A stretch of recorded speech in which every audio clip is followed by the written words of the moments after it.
Egaa maqaa keetii fi eessa dhalattee hojii keetii fi maaliif hojjetaa akka kanaan?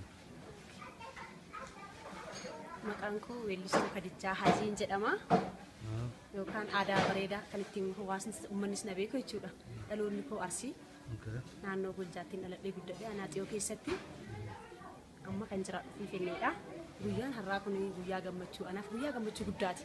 Maali yoo jettee Buumaddiin iddoo guddaa Piroofeesar Buumaddiin uummata Oromootis doofummaa keessaa baaseera hamma tokko rakkataa bira dhaabbataa.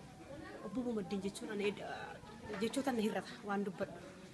Baay'ee nama gaariidha, baay'ee nama ofiitti rifatu, nama dhaqnaa maatii ofii faana uummata Oromoo faana badaa jiru. Ammallee akkanumatti itti fufuun ja'an hedduun jaalladha. Dhaamsi qabduun maali Buumaddiiniif? Dhaamsi isaaf qabu kaayyoo calqaba hanga ammaa kanaan geesse calqaba irraa eegaltee hanga ammaatti geesse duubatti hin jeebiin itti fufuun ja'an. Namni tokko yoo si gaafate Buumaddiin inni beektaa akkamiin ilaaltaa sin jedhamu akkamitti deebisaa?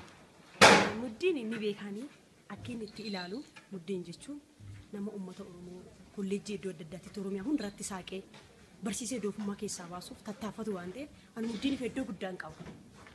Galatoomii artist Weellistuu Kadijaa Hajii. Kadijaa Hajii. Galatoomii.